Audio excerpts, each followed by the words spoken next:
एक बार की बात है, एक डूबने वाला यात्री अपने घोड़ों पर सवार होकर दूर की यात्रा पर निकला था। आउटवेव और आनंद था और उसे एक हरे पहाड़ी क्षेत्र से देखा। चारों ओर हरियाली थी, मजबूत ऊंचे पेड़ और जंगली हवा। उस खूबसूरत दृश्य में भी एक अजीब सी मछली बसी हुई थी। वो धीरे धीरे एक पहाड़ की गुफा के पास पहुंचा। जैसे ही उसकी नज़र गुफा के सामने पड़ी, उसने देखा कि वहां एक महिला अपनी एक छोटी बेटी के साथ मकान में रो रही है। बेटी ने रखा था लाल सुहाग रात का जोड़ा, जैसे किसी की शादी के लिए हो तैयारी। लेकिन उसके चेहरे पर कोई खुशी नहीं थी, बल्कि उसकी आंखों में डर और फूलों की झलक दिख रही थी। यात्री ये दृश्य देखकर चौंक गया। वो तुरंत उनके पास गया और नम्रता से रोने का कारण पूछा। वाड़ की महिलाओं ने भारी आवाज में कहा कि बेटा, कुछ ही देर में इस गुफा से एक भयानक राक्षस बाहर निकलेगा और मेरी बेटी को अपना शिकार बना लिया। इससे हैरान रह गए यात्री के होश उड़ गए। उसने पूछा कि वो राक्षस कौन है और ऐसा क्यों कर रहा है। उस महिला ने कहा कि कुछ साल पहले इस नगर में एक राजा रहता था। उनकी एक बेहद खूबसूरत बेटी थी। उसी बेटी पर इस राक्षस की नज़र पड़ी और वो उससे शादी करना चाहती थी। लेकिन राजकुमारी को वो राक्षस बिल्कुल भी पसंद नहीं था। राजा ने राक्षस को मारने का वचन दिया और अपनी बेटी की शादी एक ही से करेंगे। लेकिन कुछ दिन बाद जब विवाह का समय आया, तो राजा ने अपनी बेटी और पूरे परिवार को चुपचाप छोड़ दिया और कहीं दूर चला गया। जब राक्षस को ये बात पता चली, तो वो क्रोध से पागल हो उठा। उन्हें लगा कि नगरवासियों ने मिलकर राजा को स्टेज में मदद की है। तभी से वो राक्षस नगर पर कार टूटकर बिखर गया। वो युवा लड़कियों को पकड़कर अपनी इच्छाएं और दोनों का शिकार बनाने लगा। राक्षसों के इस कार्य से नगरवासी निवास और लाचार हो गए। आखिरकार नगरवासियों ने मिलकर उस राक्षस से समझौता किया। उन्होंने कहा कि अगर वो इसी तरह की लड़कियों को मारता रहेगा, तो जल्द ही शहर में कोई बेटी नहीं बचेगी। इसलिए ये तय हुआ कि हर महीने एक लड़की को अपने पास भेज दिया जाता है। राक्षस इस बात पर मान गया। उसी दिन से हर महीने नगर की एक बेटी को दुल्हन की तरह सजाकर इस गुफा में भेजा जाता है। और आज मेरी बेटी की बारी है। मैं एक विधवा हूं। इस बेटी के अलावा मेरा इस दुनिया में कोई नहीं है। ये महिला फूट फूट कर रोने लगी और उनकी बेटी बेडरूम फ्लोरा बहती रही। गुफा के अंदर से आती जीवित हवा अब और भी डरावनी लगनी थी। इससे सभी आश्चर्यचकित हो गए और यात्री अत्यंत दुखी हो गया। उनके हृदय में करुणा की मूर्ति स्थापित है। वो वहीं रुक गई और उस भयानक राक्षस के आने का इंतजार करने लगी। कुछ देर बाद ही गुफा के अंदर से डरावनी आवाजें गूंजने लगीं। अचानक एक भयंकर अट्टहास के साथ राक्षस गुफा से बाहर निकला। उनका सिद्धांत वैज्ञानिक था। लाल आंखें, विशालकाय शरीर और विकराल मुस्कान। बाहर आते ही उसने उस सजी धजी लड़की को अपने पास बुलाना शुरू कर दिया। तभी उसने यात्री को आगे बढ़ाया और साहसपूर्ण कार्य करते हुए बोला, हे राक्षस, राजा के धोखे की सजा तुम इन बेईमान नगरवासियों को क्यों दे रहे हो? राक्षस ने धाकाराज का कील उत्तर दिया, धोखे की सजा तो मैं पहले ही दे चुका हूं। अब तो इन नगर निवासियों की युवा लड़कियां मेरी जरूरत बन गई हैं। यात्री ने गंभीर स्वर में कहा, इस बच्ची की 2 माँ इस बेटी के समुद्र तट पर बिल्कुल ठीक हैं। इन पर दया करो और जाने दो। राक्षस कुछ भी कर लो, ठीक है, लेकिन मैं तुम पर क्या कर सकता हूं? यात्री ने कहा, बताओ इस राक्षस को क्या कहते हैं? उन लड़कियों को जबरदस्ती नहीं, बल्कि उनकी अपनी चाहत से तुम मेरे पास लाना होगा। वे हंसी खुशी मेरे पास आईं, ना कि दुखी मन से। दोनों शर्तें पूरी कर पाओगे? यात्री विचार में डूब गया। समझ में आया कि इस बार लड़की को डांटने के अलावा कोई दूसरा रास्ता नहीं मिला। अंततः उन्होंने निर्णय लिया और कहा कि ठीक है, मैं स्टेक स्वीकार करता हूं, लेकिन इसके लिए मुझे 15 दिन का समय चाहिए। राक्षस ने कहा, ठीक है, मैं 15 दिन का समय देता हूं, लेकिन याद रखें, अगर आपने समय पर अपना परित्याग पूरी तरह से नहीं किया, तो ये भयानक परिणाम न केवल इस माँ बे को, बल्कि पूरे नगर को बर्बाद करना होगा। इतना काला राक्षस फिर से गुफाओं के अंदर चला गया और बाहर खड़ा यात्री आने वाले 15 दिनों की कठिन परीक्षा के बारे में विचार किया। यात्री ने अपनी माँ बेटी को वापस घर भेज दिया और उन 2 खूबसूरत लड़कियों की तलाश में निकल गया। वो गांव से लेकर नगर तक हर जगह रेक्सा लगाया। खोजते खोजते बहुत दूर चला गया। कोई भी ऐसी लड़की नहीं मिली जो राक्षसों की गुफा पर उतर सके। थोड़ी देर बाद वो एक नगर में पहुंचा। नगर में प्रवेश करते ही उसे इधर उधर घूमकर वहां का वातावरण देखने को मिला। उनकी नजर एक अजीब शक्ल वाले बुजुर्ग आदमी पर पड़ी। वो बुजुर्ग उसे ध्यान से देख रहा था, मानो कुछ कहना चाहता है। बुजुर्ग उसके पास आया और मध्यम लेकिन गंभीर आवाज में बोला, लगता है तुम इस नगर में नए हो। सावधान, ये नगर बहुत ही रहस्यमयी है। यहाँ जो दिखाई देता है वो हमेशा सच नहीं होता।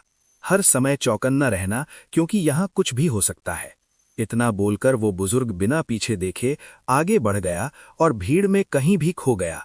यात्री उसकी बात से चौंक गया। उनके मन में कई सवाल उठे। आखिर उस बुजुर्ग ने ऐसा क्यों कहा? इस नगर में छिपा ऐसा क्या रहस्य है जहां कुछ भी हो सकता है? वो गहरी सोच में डूब गया और उसके कदम अनजाने में ही आगे बढ़ गए। वो यात्री अभी उस बुजुर्ग की बात सोच ही रहा था कि कुछ लोग आए और उसका घोड़ा गाड़ी छीन ले गए। वो चिल्लाते हुए कुछ लोगों से मदद मांगी, लेकिन किसी ने उसकी मदद नहीं की। निराश होकर वो यात्री आगे बढ़ने लगा। कुछ दूर आगे जाने के बाद कुछ लोगों ने उसके पास से कुछ सामान और धन बचा था, जिसके लिए उसने सब कुछ छीन लिया। वो नगर उस यात्री के लिए बिल्कुल अजनबी था। भूख और प्यास से बेहाल वो इधर उधर भटकने लगा। कोई भी उसकी मदद नहीं कर रहा था। उस नगर के लोगों के इस तरह के व्यवहार से वो आश्चर्यचकित और निराश हो गया। तभी उसे एक जगह भीड़ का जमावड़ा दिखाई दिया। पास में देखा तो बहुत ही सुंदर सुंदर दो राजकुमारियां लोगों को खाना पानी, कपड़े और बाकी जरूरत का सामान बांट रही थीं। उसने यात्री को खाना खिलाया और पानी पिलाया और अपना भूखा प्यासा खाया। खाना और अन्य जरूरी सामान लोगों में जमक के बाद वे दोनों राजकुमारियां अपने घर जाने लगीं। वो यात्री भी उनके पीछे पीछे चलने लगा। जैसे ही वे दोनों अपने घर के द्वार पर तैते, उसने उन्हें आवाज दी। राजकुमारियों ने मुड़कर पूछा, तुम कौन हो और क्या कहना चाहते हो? यात्री ने प्रवेश द्वार से उत्तर दिया, मैं दूर देश से आया एक यात्री हूं, एक आवश्यक कार्य से निकला था, परंतु इस नगर में कुछ लोगों ने अपना घोड़ा, सामान और धन सब कुछ छीन लिया। मैं भूख और प्यास से तड़प रहा था, पर किसी ने भी मेरी सहायता नहीं की। ऐसे समय में आपने मेरी मदद की, इसके लिए मैं आपका अत्यंत आभारी हूं। मैं इस नगर में बिल्कुल अजनबी हूं। अगर आज रात की रुकने के लिए आप अपने घर के किसी कोने में मुझे जगह दे दें तो ये आपकी बड़ी कृपा है। राजकुमारियां कुछ क्षण सोच में पड़ गईं। फिर उनमें से एक ने कहा, हम अजनबियों पर भरोसा नहीं करते, परंतु तुम में एक अच्छा व्यक्तित्व होता है, इसलिए हम एक रात के लिए टेस्ट की भरपाई कर सकते हैं। पर एक शर्त है, हम भी उसके बारे में आपसे कोई सवाल नहीं करेंगे, और जब कल यहाँ से बाहर जाओगे तो बाहर किसी से भी यहाँ के बारे में कुछ नहीं बताएंगे। यदि ये शर्त शत्रु सेना हो तो प्रवेश का स्वागत है। यात्री ने अपनी शर्त मान ली और उनके साथ अंदर चला गया। घर के अंदर प्रवेश करते ही वो चकित रह गया। वो किसी पुराने राजमहल से कम नहीं था। विशाल बैलरी, एट्रीब्यूटर और चारों ओर दस्तावेज, एक रहस्यमयी शांत था। कोर्ट के पास से बरामदे में वो बैठा हुआ था और वे दोनों राजकुमारियां अपने अपने कमरों में चली गईं। कुछ समय बाद वे दोनों तट पर लौट आईं और वहां समुद्र तट पर बैठीं। उनमें से एक राजकुमारी ने सबसे अधिक आवाज में ऑर्डर दिया, उन्हें यहां लेकर आओ। कुछ ही सिपाहियों में से दो गरीब आदमियों को खींचते हुए आंगन में ले आए। दोनों के कपड़े फटे पुराने थे और वे जंजीरों में बंधे हुए थे। वे मेज के बल गिर पड़े और कामती आवाज में भोजन की भीख शौकीन लगे। ये देखने वाला यात्री का दिल कांप उठा, लेकिन बाकी ही पल जो हुआ उसने उसे अंदर तक झकझोर दिया। एक राजकुमारी ने कठोर स्वर में सैनिकों को ऑर्डर दिया, इन दोनों को 100-100 कोड़े मारो। सैनिकों ने बिना एक क्षण गंवाए कोड़े के कंगन बरसाए और उन बेबस असंबली आदमियों पर चढ़ने लगे। उनकी चीख पूरे आस्टेल में गूंज उठी। बरामदे में पर्यटक यात्री ये सब देखकर स्तब्ध रह गया। उसे लगा कि अभी कुछ ही समय पहले ये राजकुमारियां और नगर के गरीबों और तीर्थयात्रियों को खाना पानी और सहायता बांट रही थीं, और अब वे दोनों अपने अपने घर के अंदर के घरों और अमीर लोगों को निर्दयता से पिटवा रही हैं। उसके मन में भय और शंका दोनों घर करने लगे। ये सच में स्त्रियां हैं या फिर कोई भयानक रहस्य छिपाए गई डाय में? वो यात्री अभी ये सोच ही रहा था, तब तक वे दोनों गरीब आदमी प्यास से तड़पने लगे और पानी के शौकीन लगे। दूसरी राजकुमारी ने एक सैनिक को आदेश दिया कि इन दोनों को गर्म पानी दो में खौला जाए। एक सिपाही खौलता हुआ गर्म पानी लेकर आया और उन दोनों को पीने के लिए दे दिया। उसका पानी इतना गर्म था कि वे दोनों आदमी पी नहीं पाए और रोने लगे। ये देखकर उस यात्री का सब्र का धमाका हुआ। उसके मन में आया कि उसने तुरंत उन जालिम प्रिंसियों से पूछा कि वो उन गरीबों के ऊपर इतना जुल्म क्यों कर रही है। उन राजकुमारियों की शर्त याद करके चुप रहना में ही समझ आता है। वो मन ही मन सोच रहा था कि इन राजकुमारियों के घर में आकर उसने बहुत बड़ी गलती कर दी। अभी पूरी रात पड़ी है, पता नहीं और क्या क्या देखना बाकी है। वो यात्री अभी ये सोच ही रहा था, कुछ राजकुमारियों ने उन दोनों गरीबों को फिर से कोड़े मारने के लिए सैनिकों को ऑर्डर दे दिया। जैसे ही सैनिकों ने कोड़े मारे तो वे दोनों राजकुमारियां भी चीख चीख कर रोने लगीं। ऐसा लग रहा था कि कोड़े उन गरीबों पर बरस रहे हों, पर चोट उन राजकुमारियों को लग रही हो। थोड़ी देर बाद जब 100 कोड़े पूरे हो गए, राजकुमारियां उन दोनों मिली गरीबों के पास और कोड़े की मार से पड़े जख्म पर बड़े प्रेम से मरहम लगाया। तभी कुछ सैनिक तरह तरह के पकवान लेकर आए और राजकुमारियों के पास रख लिए। राजकुमारियों ने उन दोनों गरीबों को अपने हाथों से खाना खिलाया। खाना खाने के बाद उन दोनों गरीबों को अपने कमरे में वापस ले जाया गया। राजकुमारियों को भी अपने अपने कमरे में ले जाया गया। ये सारा प्यासे से तड़पने लगे और पानी के शौकीन लगे। दूसरी राजकुमारी ने एक सैनिक को आदेश दिया कि इन दोनों को गर्म पानी दो, में खौलाया जाए। एक सिपाही खौलता हुआ गर्म पानी लेकर आया और उन दोनों को पीने के लिए दे दिया। उसका पानी इतना गर्म था कि वो दोनों आदमी पी नहीं पाए और रोने लगे। ये देखकर उस यात्री का सब्र का धमाका हुआ। उसके मन में आया कि उसने तुरंत उन जालिम प्रिंसियों से पूछा कि वो उन गरीबों के ऊपर इतना जुल्म क्यों कर रही हैं। उन राजकुमारों की शर्त याद करके चुप रहना में ही समझ आता है। वो मन ही मन सोच रहा था कि इन राजकुमारियों के घर में बहुत बड़ी गलती कर दी। अभी पूरी रात पड़ी है, पता नहीं और क्या क्या देखना बाकी है। वो यात्री अभी ये सोच ही रहा था कि कुछ राजकुमारों ने उन आदमियों को फिर से कोड़े मारने के लिए सैनिकों को ऑर्डर दे दिया। जैसे ही सैनिकों ने कोड़े मारे तो वो दोनों राजकुमार भी चीख चीख कर रोने लगे। ऐसा लग रहा था कि कोड़े उन गरीबों पर भड़क रहे हों, पर चोट उन राजकुमारियों को लग रही हो। थोड़ी देर बाद जब 100 कोड़ पूरे हो गए, राजकुमारियां उन दोनों से मिली गरीबों के पास और कोड़े की मार से पड़े जख्म पर बड़े प्रेम से मरहम। तभी कुछ सैनिक तरह तरह के लक्षण लेकर आए और राजकुमारियों के पास रख गए। प्रिंसियों ने उन दोनों गरीबों को अपने हाथों से खाना खिलाया। खाना खाने के बाद उन दोनों गरीबों को उनके कमरे में वापस ले जाया गया। राजकुमारियों को भी अपने अपने कमरे में ले जाया गया। ये सारा घटनाक्रम देखकर एक बैठे यात्री का दिमाग घूम गया। इतनी विचित्र घटना देखने के बाद समझ में नहीं आ रहा कि ये क्या हो रहा है। उसे वो बुजुर्ग आदमी की बात याद आ गई कि ये नगर बहुत ही रहस्यमयी है। जो दिखता है वो हमेशा सच नहीं होता, यहां कुछ भी हो सकता है। उस यात्री की आंखों से नींद गायब हो गई थी। पूरी रात वो यही सोच रहा था कि जब उन गरीबों ने खाना मांगा तो उन राजकुमारियों ने पहले उन्हें मरवाई से कोड़ित किया, फिर उनके घाव पर मरहम उपचार लगाए और फिर अपने हाथों से उन्हें खाना खिलाया। आखिर उन्होंने ऐसा क्यों किया? इसके पीछे क्या राज है? यही विचार सोचते पूरी रात बीत गई। अगली सुबह उस यात्री को उठाया और सीधे उन प्रिंसीज के पास पिछली रात की आश्चर्यजनक घटनाओं के बारे में बताया। उनमें से एक राजकुमारी ने गंभीर स्वर में कहा, सुरक्षा शरण देने से पहले हमने एक शर्त रखी थी, तुम उसे क्या भूल गए? यात्री ने शांत लेकिन दृढ़ आवाज में उत्तर दिया, नहीं, मैं आपकी शर्त भली भांति याद रखता हूं, लेकिन जो विचित्र घटना कल रात घटी, मुझे पूरी रात सोना नहीं दिया। मेरे मन में लगातार दो ही सवाल खड़े हो रहे हैं। वे दोनों आदमी कौन थे और आपने उनके साथ ऐसा अनोखा व्यवहार क्यों किया? मैं यहां से जाने से पहले इन दोनों प्रश्नों का उत्तर जानना चाहता हूं, अन्यथा यह प्रश्न मुझे जीवन भर परेशान करता रहेगा। दोनों राजकुमारियों ने एक दूसरे को कुछ क्षण दिए, मानो किसी निर्णय पर पहुंच रही हों। फिर उनमें से एक ने कहा, ठीक है, हम 5 का जवाब देंगे, परंतु पहले तुम हमें वचन दो कि यहां की बातें तुम किसी और से बाहर किसी से भी नहीं कहोगे। यात्री ने बिना देर किए वचन दिया कि वो ये रहस्य किसी से साझा नहीं करेगा। तब राजकुमारी ने रहस्यमय और गंभीर स्वर में कहा, सुनो, जो यहां दिखता है वो हमेशा सच नहीं होता। जिसे तुम गरीब समझ रहे हो वे ना तो गरीब हैं और ना ही हम दोनों राजकुमार हैं।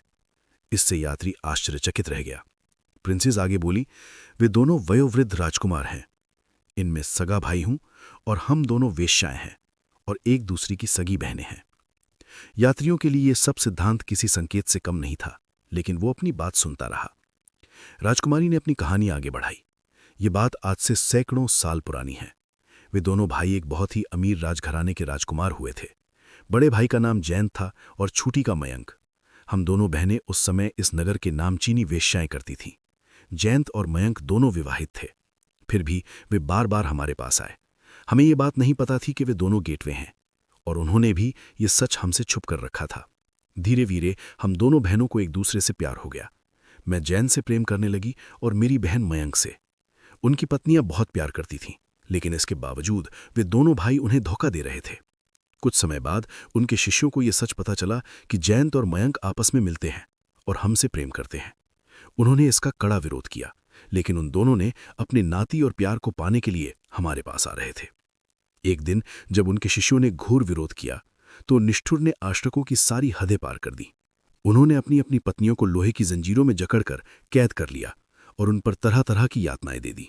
जब वे खाना मांगते थे तो उन्हें कोड़र से पीटा जाता था, और जब पानी मांगते थे तो उन्हें गर्म पानी पीने के लिए मजबूर किया जाता था। बेबस और आचार वे दोनों स्त्रियां जंजीरों में बंधी हुई भूख और प्यास से तड़पती रहीं, जबकि वे दोनों भाई हमारे प्रेम को पाने के लिए अपने जीवन को चूम रहे थे। अंततः एक दिन असहनीय पीड़ा सहते सहते उन दोनों ने दम तोड़ दिया। मरते समय उन्होंने करुण स्वर में बद्दुआ दी, जिन औरतों के लिए तुम हमें ऐसी यातनाएं दे रहे हो, ईश्वर करे महिलाएं शत्रु जीवन भर ऐसी ही यातनाएं सहती रहो। तुम सैकड़ों वर्षों तक इसी पीड़ा में तड़पते रहो। अगर तुम इस कष्ट से मुक्ति पाना चाहते हो तो तुम में इतनी हिम्मत नहीं आती, और अगर किसी भी तरह की गोलीबारी तड़प तड़प कर मौत की सजा का प्रयास किया जाए तो ये बद्दुआ उसे भी लग जाए और वो भी इसी तरह की पीड़ा सहता हुआ तड़प कर खत्म हो जाए। उनकी ये भयानक बद्दुआ केवल उन दोनों भाइयों तक सीमित नहीं रही, बल्कि हम दोनों बहनों को भी अपनी चपेट में ले गई। तभी से एक रहस्यमय और अवैज्ञानिक चक्र की शुरुआत हुई। जब भी वे दोनों भाई खाना मांगते हैं तो हमें पहले उन्हें जंजीरों में जकड़कर कोड़े मारने पड़ते हैं। अगर ऐसा बिना किए उन्हें खाना दिया जाए तो वो खाना तुरंत मिट्टी में बदल जाता है। इसी प्रकार जब वे पानी मांगते हैं तो हमें उन्हें गर्म पानी ही देना होता है, अन्यथा वो पानी गर्म हो जाती है। हम दोनों बहनें उनसे सच्चा प्रेम करने लगे थे। यही कारण है कि जब भी उन पर कोड़े बरसते हैं तो हर वार की पीड़ा हमारे हृदय में भी उतरती है। उनकी यातना देखकर हम भी तड़पते हैं और अमीर लोग दिखते हैं। इस अभिशाप को झेलते झेलते सैकड़ों वर्ष बीत गए, पर ना तो हमारी मौत हुई और ना ही इस अभिशाप का अंत।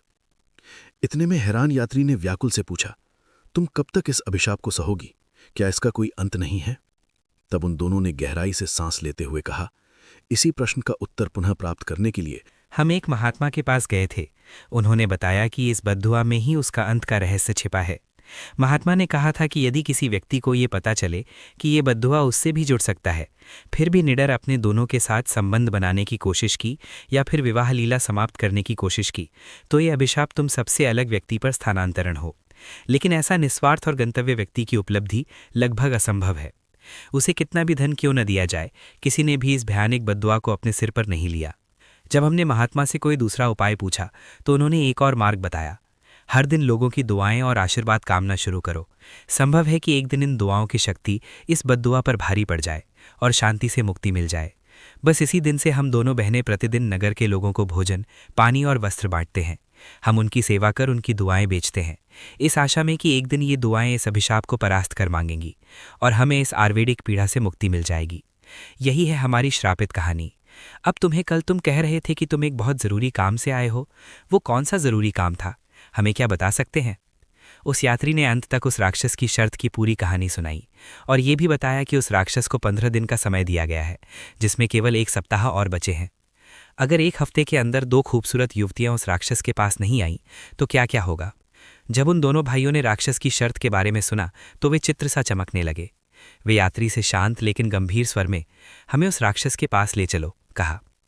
हम दोनों खुशी खुशी अपने जीवन की आहुति देने के लिए तैयार हैं। हमारी वजह से 2 बेमेल अफसरों की जिंदगी बर्बाद हो गई। अगर हमारे बलिदान से वो गरीब विधवा और उसकी इकलौती बेटी की जान बच सकती है तो इससे बड़ा पुण्य हमारे लिए और कोई नहीं हो सकता। उनकी ये बात दंग रह गई। यात्री का दिल द्रवित हो उठा।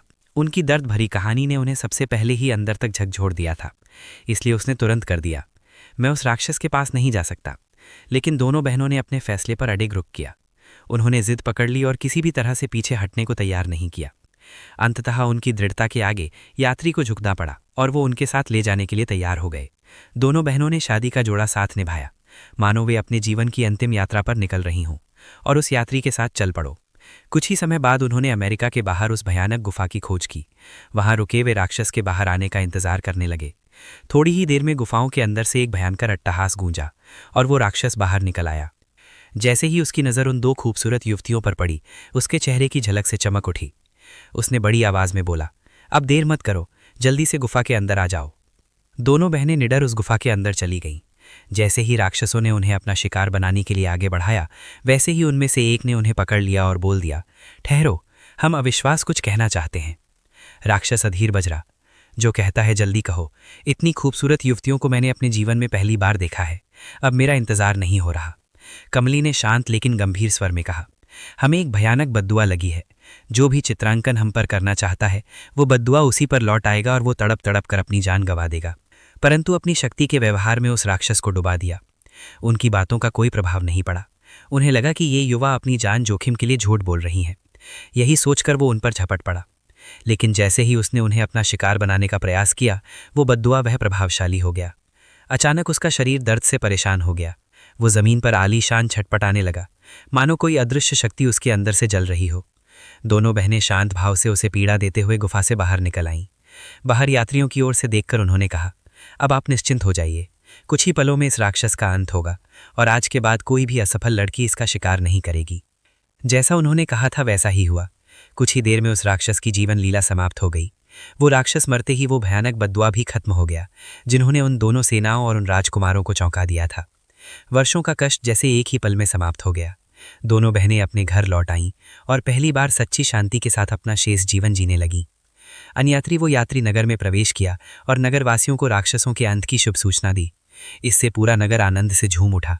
लोगों ने उस यात्री का बहुत सम्मान किया, उन्हें धन्यवाद दिया और उनकी वीरता की सराहना की।